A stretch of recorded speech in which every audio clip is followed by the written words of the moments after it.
Ladies and gents, I'm Lucy Rex, and this is the 1918 flu pandemic. Order more coffins, extra issue part 3 by the channel Extra Credits. Dr. Welch, Dr. Avery, Dr. Park, and Dr. Williams are on the hunt now to correctly identify this new pathogen and make a vaccine.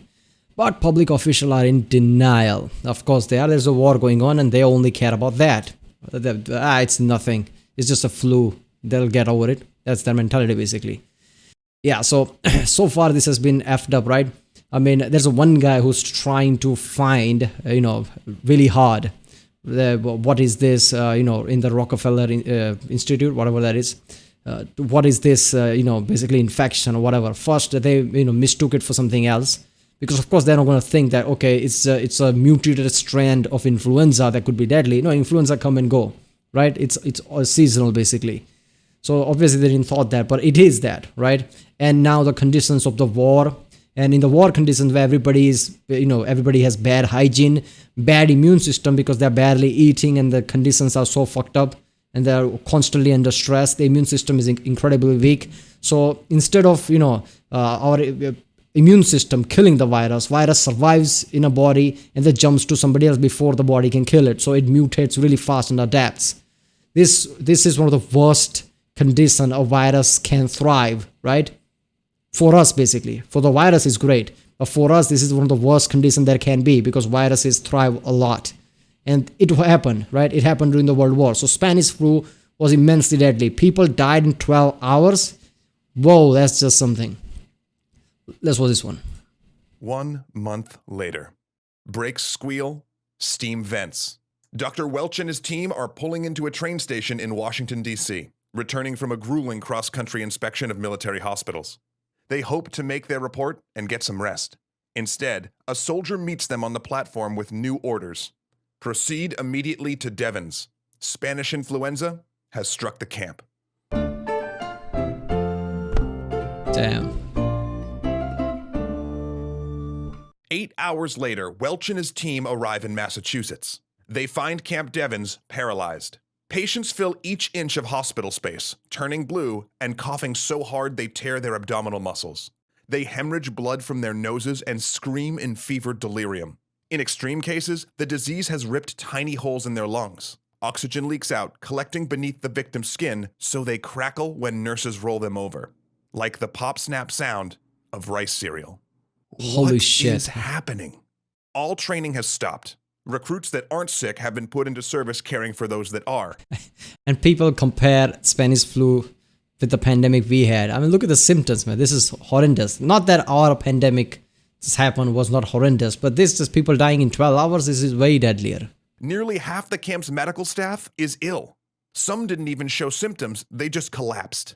These sudden onset patients often die within 12 hours. Those that avoid that quick death are falling to secondary pneumonia infections. The Army has arranged special trains to take away the dead, and it's already showing up in Boston. After a marathon session of autopsies revealing lungs full of frothy blood, the team turns to Welch. He's the head of the American Medical Association and has studied rare diseases on 3 continents. Shaken, Welch says, "This must be some kind of new infection or plague." Then he runs out of the room, stepping around sick men to get to a phone. He calls his boss, Army Surgeon General Gorgas. "This is going to spread," he says. The Army needs to shut down troop movements and expand hospital space now. Then he calls the Rockefeller Institute and orders Dr. Oswald Avery to report to Devens. Avery is a peculiar man. Like Welch, he'd shown no interest in marriage or family, but unlike Welch, who schmoozed at private clubs and vacationed in Atlantic City, Avery had no hobbies or social life. He is a single-minded obsessive who lives in an apartment next to the Institute and talks only about his work. Proper lab man. If anybody could find the pathogen responsible, Avery could. Isaac Newton was like that. I mean, people think that he was just this, guy who basically, walked to the club and, hang out there even though he didn't get married. No, he was not like that. He did hang out with his friends sometimes, but he mostly just stayed in his, basically in his lab room, whatever, to study things, think about things. And people like that do come up with, really great shit. Isaac Newton was damn smart, right? In just few months, he came up with, calculus, basically, just because one of his friend dared him. He just came up with, we take years just to understand that. He just came up with it. So people like that get shit done. But they have so little time. Several things need to happen, Welch reasons. They need to figure out how the disease spreads and how to kill it, and whether they could do anything to stop it. They need to identify the pathogen, the bacteria or toxin that caused this disease, so they could develop a serum, antitoxin, or vaccine. And that was Avery's task. Avery, who had done such good work on the pneumonia serum they'd tested in the summer, which might come in handy given all the secondary pneumonia cases. But Welch and his team weren't the only ones hunting for the pathogen. Long Island, New York. The speeding Board of Health car fishtails down the dirt road. Inside it sits the most unusual pair in American medicine. In the passenger seat, hanging on for dear life, is Dr. William Park. Behind the wheel with her foot firmly on the accelerator. I don't know why that was a bit cringy to me. That's one of those things, right? Hanging on to dear life and, she has the foot firmly on the pedal. Just chill out, man. You don't have to be so cartoonish. Is the lab's assistant director, Dr. Anna Williams. The two seem almost polar opposites. Where Park is religious, Williams doubts. He's a gentleman born to high society, where she prefers driving fast cars and riding shotgun on stunt planes. But in 25 years of collaboration, they've won fame for their work on polio, rabies, and diphtheria, which is why they're speeding towards an army base. If American doctors hope to produce a vaccine or serum to fight this new disease, they need Park and Williams. No one, not even their rivals at Rockefeller, can produce vaccine in the quantities Park can. If they isolate the pathogen, he can inject it into a horse, then draw the blood and extract the equine antibodies.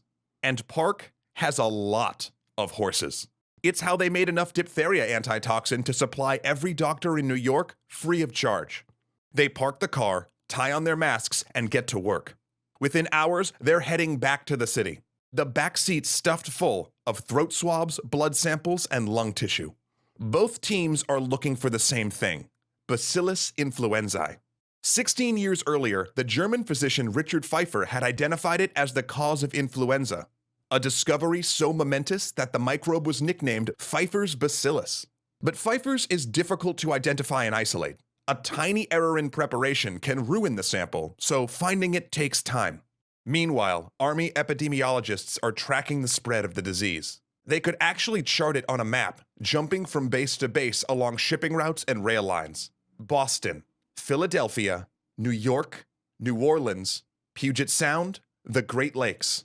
Sometimes men became so sick in transit that they had to be carried off the ships and trains when they reached their destinations. Damn. Their initial investigation suggests it's severe influenza. That means it's airborne and can survive for hours on hard surfaces. The large number of secondary infections indicate that it suppresses the immune system. Surgeon General Gorgas tries to raise the alarm. He insists his superiors freeze all transfers and stop. Yeah, basically it was like how we went through last year, right? Sanitizing everything, surfaces, doorknobs and every shit, making sure that everybody wears masks because it's, basically airborne. Even though I'm pretty sure, influenza can, travel more through air than what we had, but I don't know much detail about that. I could be wrong about that. But the thing is, it was same, but at the time, nobody was sanitizing things. Nobody was going through the lockdown we were going through, so it was really after time. I bet people were catching it left and right around that time. Stop the troop ships. At the very least, they could hold the men in quarantine for a week before they board. The military refuses. Germany is on their last legs, they argue. The Austrians and the Ottomans are rumored to be drafting peace offers. This is not the time to let up the pressure. Yeah. Nothing must distract them or the public from the war effort. Technically, that's understandable, right? Because if a war is about to be over and if you relieve pressure like that, that gives them time to regroup. I mean, that could be disastrous. They send out the next draft registration, forcing thousands of men across the country to crowd into civic buildings to fill out paperwork. Gorgas protests. What is the point of this? The camps have stopped all training to deal with the outbreak. These new draftees wouldn't become fighting men. They'd just report for duty and get flu. Finally, a win. The army agrees and cancels the next draft. But it's too late. As Gorgas battles the generals, unit commanders are already ignoring medical advice. At Camp Grant, a doctor sits in the commandant's office telling his commander that the overcrowding situation is dangerous. He's ignoring regulations. Too many men in the barracks and on transfer trains. The commandant's answer will seal his fate. In 2 weeks, the doctor will be back in this office, telling him that 500 men are dead. The last troop train they'd sent had turned into a plague train. A quarter of the transfers had to be hospitalized, and the camp had run out of coffins. Upon hearing this, the commandant will order the doctor out of his office, draw his pistol, and take his own life. Yeah, I don't care if he killed himself, that still doesn't make it for it, right? Lots of people died even if the doctor was constantly screaming at him, don't do this shit, right? He ignored every rules and regulation. Then people are, he killed himself, but that doesn't make up for anything, right? Lots of people died. A plague train just left, so how many people are going to infect it, or God knows. Thousands of people are going to die because of his, stupidity there. That was just effed up, man. During the plague, I get it, there's a war going on, but, there is a trend I find in military, leaders. They always ignore everything, but just their military tactics. That's it. They only care about their war and their military tactics. They ignore everything. And that's the fucked up thing there. I mean, there's a plague going on. Just chill out, man. The doctor is saying this is going to be disastrous. But that is 2 weeks from now. At this moment, he says the overcrowding is necessary. This is war, doctor. But as bad as things are in the military, they're worse on the civilian front. The head of the Public Health Service is in denial. He issues a useless notice on how to avoid influenza and collects some statistics, but does nothing more. The military worries that raising public awareness of the flu will damage morale, and he's not a man to stand up to the military. And he's not alone. In Boston, New York, and Philadelphia, people are starting to collapse on the street or fall from horseback. Hacking, shivering patients fill hospitals. Employee absenteeism hikes up, but civic leaders refuse to admit the growing crisis. As Park and Williams race to identify the pathogen, with half their staff ill and some dying... Look, I understand that it's a wartime, right? I mean, you can't relate the process. It's a fucking World War I, the Great War, as it's called. I understand that. But, you know what? A dead soldier cannot fight anyway. A sick soldier basically becomes a burden because now everybody else has to take care of him. There's more resources. So it's not good to, have sick soldiers lying around when you could have avoided that. When a doctor says with, real pressure, like this will happen, don't do this, otherwise you will have lots of dead people and sick people. I get it, there's a war, but you should listen to that because even tactically, a dead soldier cannot fight. Sick soldiers basically make other good enough soldiers, useless because they have to take care of the sick now, right? More manpower will be needed to take care of the sick. It's just effed up. The head of the New York Board of Health, a homeopath with no scientific training, denies there's an epidemic. In Philadelphia, the mayor and his health officials are telling the press that the outbreak is nearly over. They continue doing so day after day as the death toll mounts and hospital wards fill. The press buries flu reports in the back pages to preserve wartime morale. After all, panicked citizens don't show up for work at the shipyard. They don't visit their neighborhood marine recruiter or buy Liberty loans to fund the war effort. And that last one is important, because Philadelphia is about to throw the largest Liberty loan drive in the country. Soon, thousands will march through the city, and hundreds of thousands will turn up to watch and chip in. Doctors urge the mayor to cancel all public gatherings. He refuses. September 27th. There's been progress. Welch and his team at Camp Devens telephone their report to Gorgas. They've found Pfeiffer's bacillus in a majority of the flu cases. Park and Williams confirm the findings in their samples. Now, if they can isolate and grow a sample of Pfeiffer's, they can begin work on a vaccine. But Avery isn't so sure. He'd found Pfeiffer's, but not consistently. In fact, he wonders if something else is responsible. A virus too small to see. If so, they could only hope that when they produced the vaccine, the horse would make antibodies for this virus as well. It was the best they could do. After making his report, Welch boards a train to D.C. It had been a period of exhausting, dangerous work. He feels bone-tired and has a headache. The symptoms start to show on the train ride. He switches his ticket and gets a room at his favorite hotel in Atlantic City. He'll remain there, delirious in self-imposed quarantine for weeks. The most respected man in American medicine is out of action, right when the country needs him most. Yeah. Because America was about to run out of coffins. God damn. Order more coffins. That was the case with lots of countries and places too in our time, basically last year.